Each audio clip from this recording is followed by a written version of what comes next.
Hello and welcome into the Take the North podcast as you have never seen it before. This is the Rahimi, Harris, and Grote takeover of the Take the North podcast with Dan Wiederer busy working the locker rooms in Landover, Maryland as we record this podcast. We are all back in downtown Chicago already, having done a show, and we all just watched a Bears win, a win over the Commanders 25-24, and everything that goes with a win relative to what happened last year. The Bears win over the Commanders. Jake Moody, 38-yard game-winning field goal. That's right, Jake Moody, who the players are just now getting to know. Jake Moody, who slid in for the injured Cairo Santos, makes 4 field goals and the game winner. And I should point out, too, a couple of the preceding things that occurred leading up to it. Jaden Daniels had turned it over late in the fourth quarter. The Bears get the ball on their own 44 with just over 3 minutes left. I should give Nahshon Wright credit because he is the one that did recover the fumble by Jaden Daniels. The Bears take it down the field. They get the win, even with all sorts of other things that went down in the game. Leila, it was worth a slow golf clap, as I think that's what I heard you doing, and it sounded right for some reason. And I don't even know why, Leila. I don't know why. Please tell us more. Oh, I know why. Because I set this whole thing up. I was like, I told you at Gallagher Way last week, if the Bears win like they did the last game, I'm okay with it because it means they're winning games. They're actually winning the ball game. And that is exactly what happened. Same score and everything, and it was ugly. The Bears had some atrocious penalties that negated third and long, for example. How many Commanders? At one point, it was 4 penalties that extended Commanders' drives. Yeah. I didn't have as much of an issue with the Theo Benedette penalty because I started to see him get farther and farther back from the line of scrimmage, but there were definitely some penalties called on the Bears in this game and a couple of no calls that you could have argued too. But all of that said, we're talking about a Bears win, and I didn't think that was going to happen in Washington. You didn't think it was going to happen. Marshall Harris thought it was going to happen. But the bottom line is they're winning games like this now. And we can't say that for last year. We can't say it for the year before, and we sure as hell can't say it for the year before that.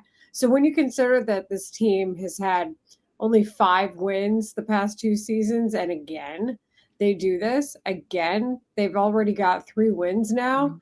You've got to like the position they've put themselves in. They're above 500. I'm going to repeat that. The Bears are above 500. Another way to say that is that the Bears have won 3 straight games after an atrocious start to their season. And Leila, I will say this. I'll get to you in a second here, Marshall. But Leila, I will say this because you're right. I poo-pooed the Vegas win because there were things that were extremely concerning, like giving up 240 yards on the ground and all of the bad things. I don't really want to rehash all of it, but that was not sustained. This was different. This was different. Yeah, it was ugly. You're right. 9 penalties for 84 yards. There was a horrible little patch in this game when Luke McCaffrey catches that wide open touchdown to make it 17-16. The blocked kick by Jake Moody, like that felt horrible. And then the Zach Ertz gets a touchdown to put Washington up 24-16, and it seemed like you were going to lose the game and blow the game, and all those penalties might be costing you, but it didn't. And when I look at what DeAndre Swift did in this game, 14 carries for 108 yards. Oh, and that 55-yard touchdown run as well. Okay, that is stuff that I can call legit and that you can build on, and it's real. So this did feel like I'm way more accepting of winning this way. Like if the Bears want to win that way, I don't necessarily want them to do that, but it's more acceptable than the win over Vegas. I mean, to me, they're similar because, like we said, there were issues with both. There were execution issues with both. There were penalty issues with both. But the bottom line is they won. And both those games are on the road. What does that say too? So you put that together and you get something really good. And that's what we're talking about. The fact that they're winning these games. They 100% would have lost that game last year. They'd have lost the game against the Raiders too last year. I will Agree with take that. this all day. I will take it. Is it perfect? Absolutely not. But are they winning ball games? Yes. Marshall, I'm sorry I've kept you waiting so long because you are the one of us. You were the one who said on the air and during the breaks, just you kept on saying, guys, the Bears are going to win. Credit where credit is due. What say you, Mars Hall? What we've been searching for coming out of the bye is an understanding of what was going to change, what was going to be different. Would this Bears team finally start establishing some type of identity, something they can hang their hat on? Well, I think, number one, we found that thing, at least in the early going. They've played 5 games. They've created 12 turnovers. There you go. 12 takeaways. Bingo. 2.4 takeaways a game. That leads the NFL, that category right there. No one's had more takeaways per game than the Bears, 3 more tonight. And it's not just that they took away the ball 3 times. You can nitpick and say, well, they didn't create any touchdowns off those takeaways. It was just field goals. But it was 2 field goals to establish an early lead. It was a field goal at the end of the game to win the game. And ultimately, they did not turn the ball over.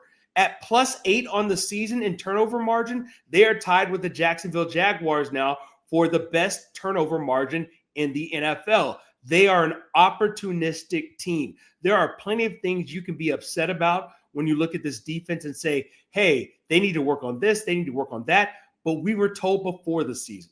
We were told during training camp. We were told early in the season, this will be a work in progress. We were told after they gave up 50-plus points to the Detroit Lions, this will be a work in progress. But it's a lot better to have a work in progress that results and yields wins than not wins. And right now, as you pointed out, Mark Grote, they've won 3 games in a row. The future is looking very bright right now because we know they have not played their best and most flawless football of the season.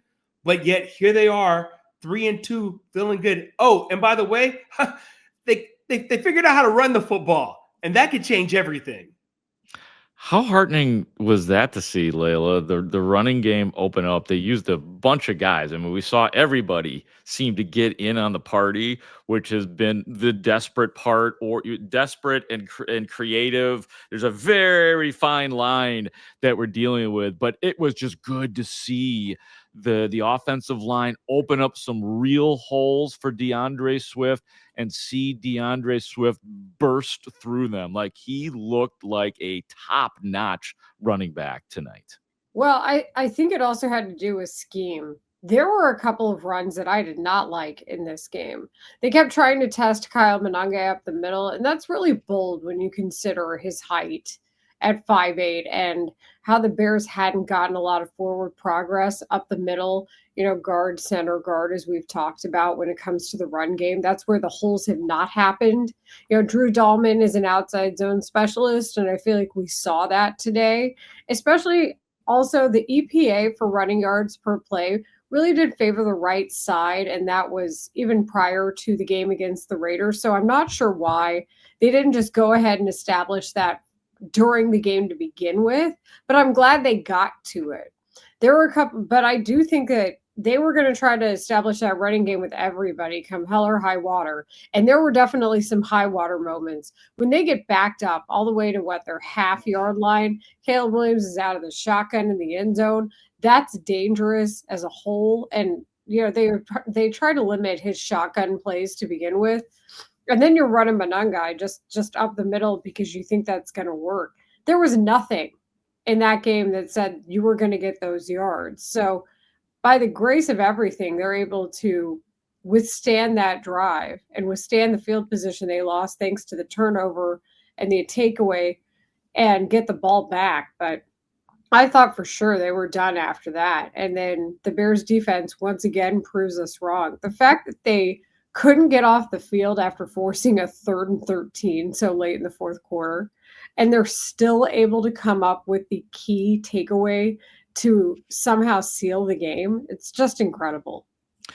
It really was, and I thought it was very interesting. I know you guys were following along, watching the press conferences, hearing from Ben Johnson and Caleb Williams, and I know that they were swinging through the locker rooms too, so we were able to kind of watch that and monitor that. I thought it was very interesting that Ben Johnson said that this is the cleanest he's seen the offensive line operation this year. Is it irony? I guess it kind of is, that when you put in a guy who is making his first start at left tackle, Theo Benedette, who spent a year on the practice squad last year, was being called by Troy Aikman to say, hey, look at this Julio. He wasn't perfect. He was pushed on the lap of the quarterback a couple of times. He also had an illegal formation. I guess it was an illegal formation on the touchdown pass to Roma Dunze that ended up getting called back. Like,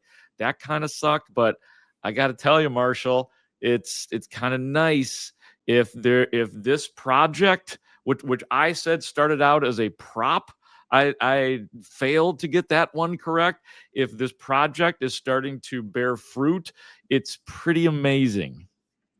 Well, the thing that jumps out to me when you look at the final stats, you look at every game that they played up until this point, and every time they play a game, they get outrushed by their opponent until tonight. Not only did they hold the Commanders to 4 yards per carry, which is lower than any team that they had faced this season. Remember, they're coming off a game against the Raiders in which they gave up 240 yards, an average of 7.7 yards per carry before the bye. So they took the 15 days and they worked on something. They outrushed the Commanders 145 to 124. They held Bill, Ja'Cory Krosky-Merritt, to just 61 yards on 17 carries. Jaden Daniels, now he's a problem all unto himself, because when he gets loose, what are you going to do? Jaden Daniels literally outran whoever he wanted. The only reason he stopped running is because he figured he might want to go out of bounds before he actually got hit on 15-yard and 10-yard runs. But to see the offense not only stop the run, but also run the football, I was like, who is this team I'm watching? But that goes back to the bye and understanding, hey, they're going to focus on stopping the run and being able to run the ball. And we can actually look at it, not just the eye test, but when the final stats come out and say, they actually did what they said they were going to do. And that's a large part of why they were able to win this ball game, even though it wasn't pretty at all times. Hey, we have some news here. This is from Herb Howard. And this is at the time of recording, it's in the 11 o'clock hour. Bears wide receiver DJ Moore left the stadium in an ambulance following the conclusion of the game. He was accompanied by wide receiver coach Antoine Randall L. Okay. Wow. Ambulance. Okay. Now, I'm wondering if something happened to his lower back. Do you remember when he went into the medical tent, then he came back out? Oh yeah, no, I remember him getting injured. He played the entire game.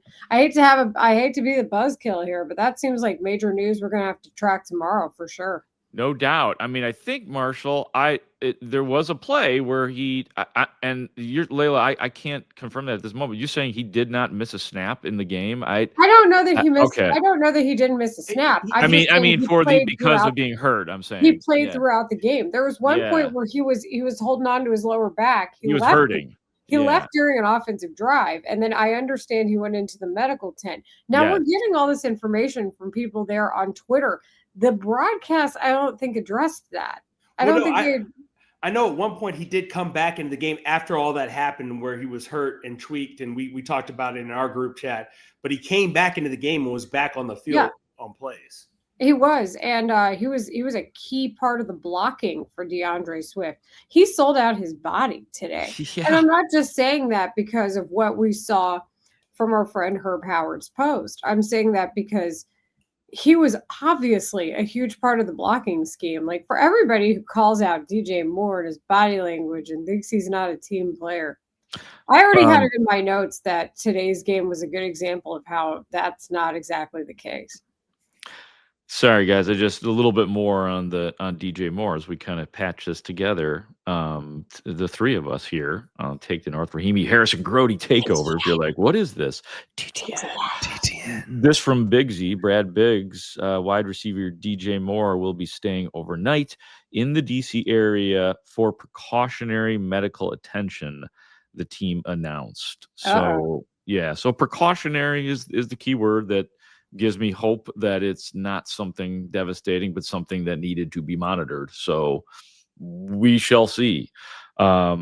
He just looking at some of the receiver numbers. Yeah, DeAndre Swift, 2 catches for 67 yards. How about Luther Burden, man? How about that one play to Luther Burden? It didn't mean a thing except for a field goal. That was the whole thing was like the Bears were going downhill at that point, but a 37-yard play to Luther Burden on that deep crosser.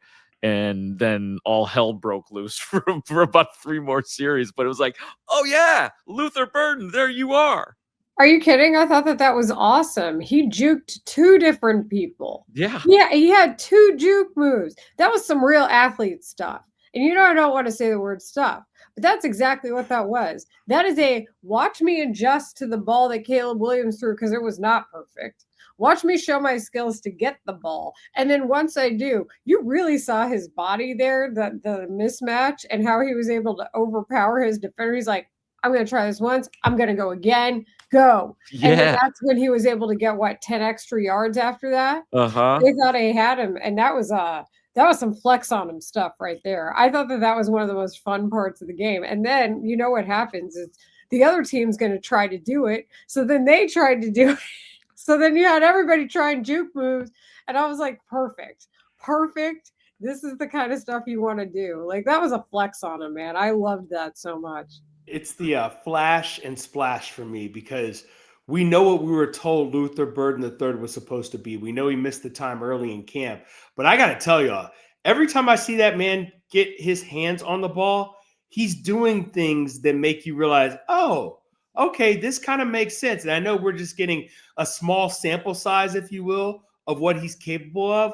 But it makes you think that by the end of the season, he's going to be an integral part of this offense because every time he touches it, it seems like the possibility of something highly explosive is possible. He's highly flammable. That's what I'll say about that man. I still think like the special teams, that's a key part of his role. And you're going to have to block more and you're going to have to use that size to your advantage. The body type, he's going to have to use that to help a little bit more. But I think when you're talking about a rookie, that's going to come.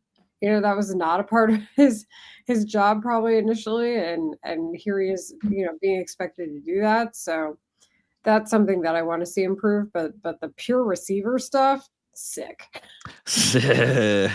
How about Roschon getting a carry in the backfield? There you are, Roschon. I was like, is that a Roschon Johnson sighting? And they said his name because you can like tell who it is even before you see the numbers. And I was like, what? It was an all points bulletin for the running game. It was like, let's let everybody loose. I'm just looking at it. Swift carried it. Manungai, 5 carries for 19 yards. DJ Moore, 2 carries for 10 yards. Roschon Johnson, 1 carry for 6 yards. Yay. Olamide Zaccheaus, 1 catch for 4 yards. Caleb Williams, 4 attempts for -2. How about Zaccheaus, by the way, guys? Just stream of consciousness.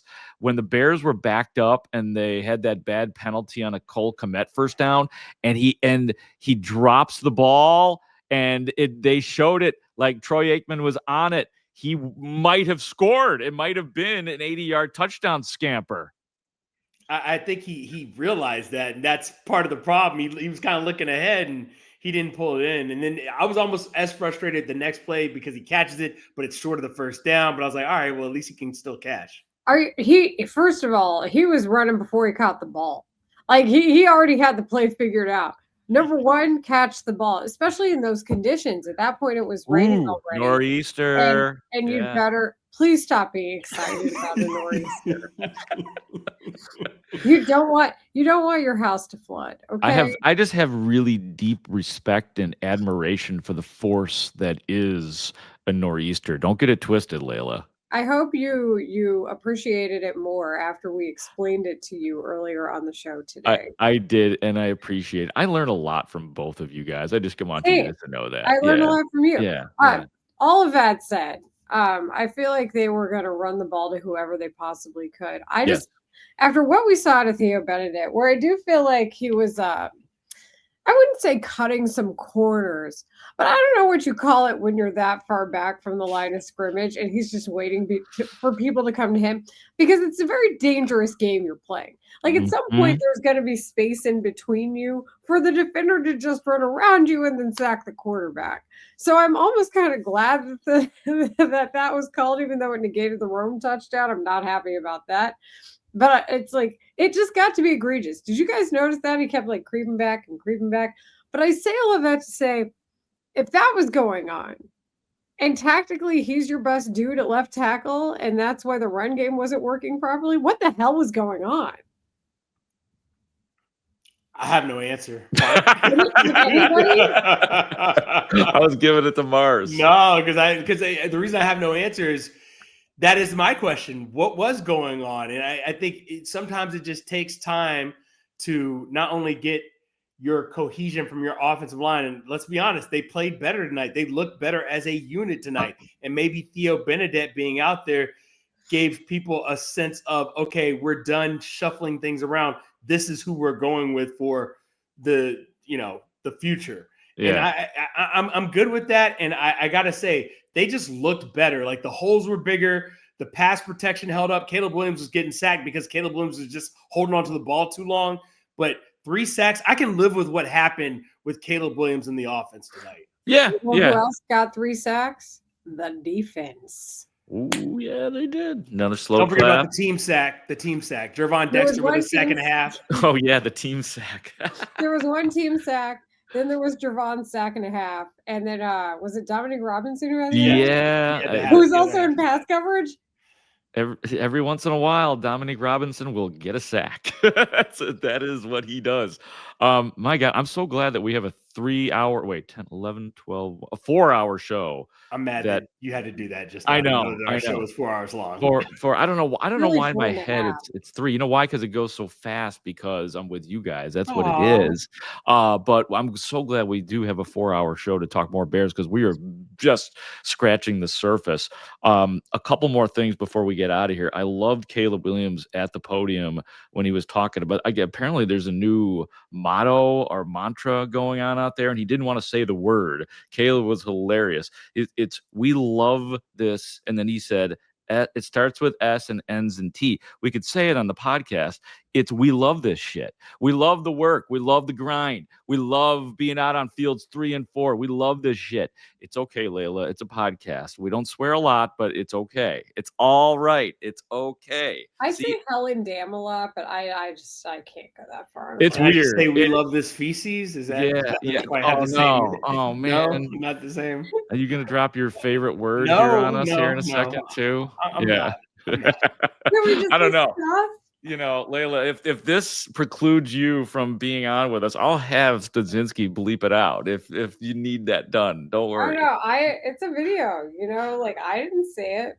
Yeah, no, you didn't. No, it's okay. Because it's like, welcome to the world podcast, setting, and I'm sitting here on the floor in front of my couch. And yes, you are. And you're cussing, and we just had the guy who swore earlier today on our show. Oh my God, he dropped a harsh one. See, I won't say that right now. We have Dan and I, but we usually keep it pretty tame. But that was in context that we love this bleep. Okay. Yeah, we love this ish. I just say ish instead of that word. Yeah. I do too. I'm laughing because Studs in our text chat just now said swearing, yes, all caps, drop the F-bomb.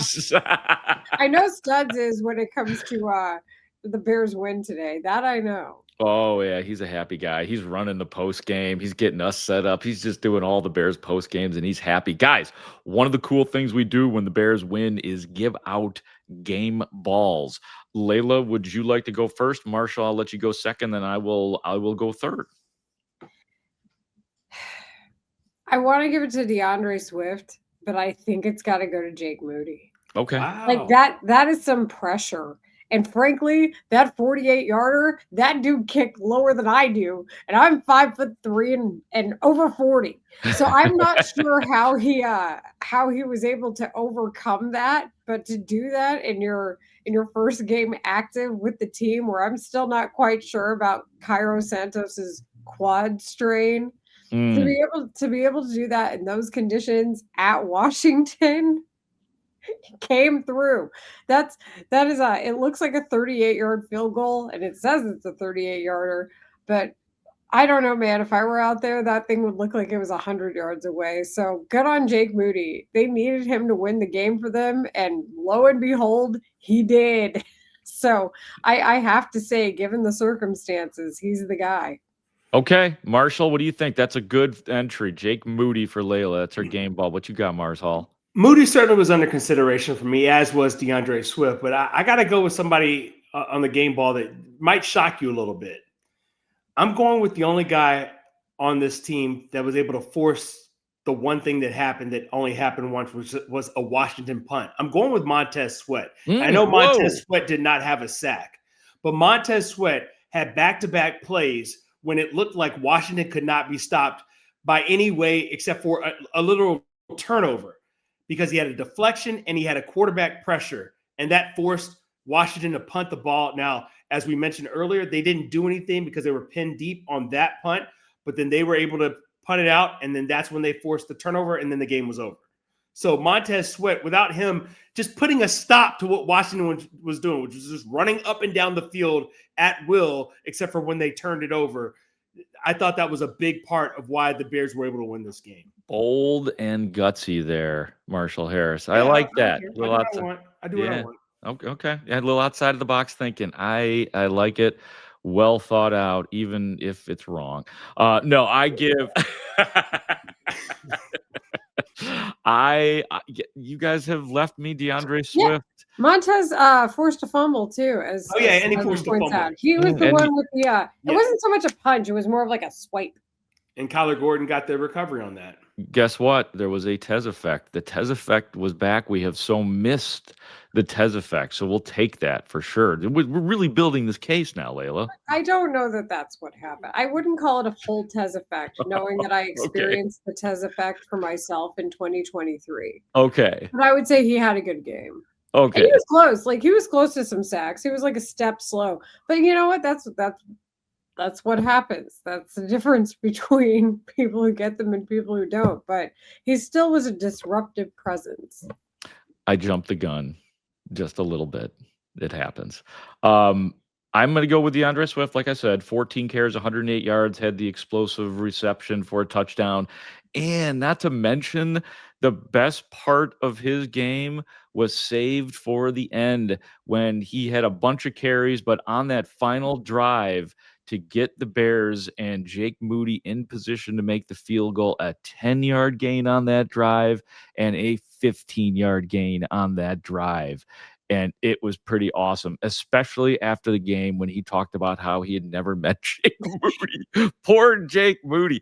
It takes guys 3 years to get to know the actual kicker on the Bears, who is Cairo Santos, but nobody needs to get to know. I saw Jake Moody sitting there all by himself in the locker room, and now I feel bad that I didn't go up to him and talk to him, because now we're all just going to jump on the Moody bandwagon. He was so calm in the postgame interview, too. Did you guys notice that? He was just so quiet. Did he keep his helmet on? I don't know if he did or not, but he seems like a good Moody. He was so he had his helmet off at the podium, at least. Yeah. He had it on at the podium. Yeah, he did. But he was just so quiet and just calm, and I was like, oh, he's just a baby. He's just a baby. Oh, that's what you said on the text thread. Oh, I saw something. Is that what that was? He was born in 1999. Oh my God. Man. Well, we'll see where that goes if Cairo is healthy, and we'll see. 4 or 5. He did have one blocked, and it was a bad block, low trajectory. Can't have that, but it worked out in the end, guys. Thanks for staying up late with me. And like I said, can't wait for Bears Monday on The Score. We'll be rocking and rolling, talking about it like we do every day from 10 a.m. to 2 p.m. Thanks, guys. It will be a Football Tuesday Oh, that's right. Oh, Bears Monday on a Tuesday? Is that Leila's first Yeah. ever Bears Football, Tuesday? football Monday. It's my first ever football Monday on a Tuesday That's it. See, I'm glad Leila has to do the leading of the tomorrow. show because she's got to say all that stuff. Like she's the one that has to remember tomorrow or today or whatever it is that it's a Tuesday. Good luck, Leila. I never know what day it is. You guys know that. I'll be like, hey, the Cubs have 2 months left in their season. And Marshall's like, it's September. And I'm like, oh, 1 month. See, that's where Marshall picks you up. Marshall Yeah, has a little I'm bit more pointing at the exactness. calendar. Yeah, he's got your back. What? I'm like, is this June? He's And a he's huge like, calendar Leila, it's guy. October. I'm like, I'm your oh. real life AI assistant. It's all good. I got you. You are. Thank you guys for Leila Rahimi, for Marshall Harris, for Adams Dudzinski. I am Mark Grote saying thank you for watching and listening to the Take the North podcast. Bears win.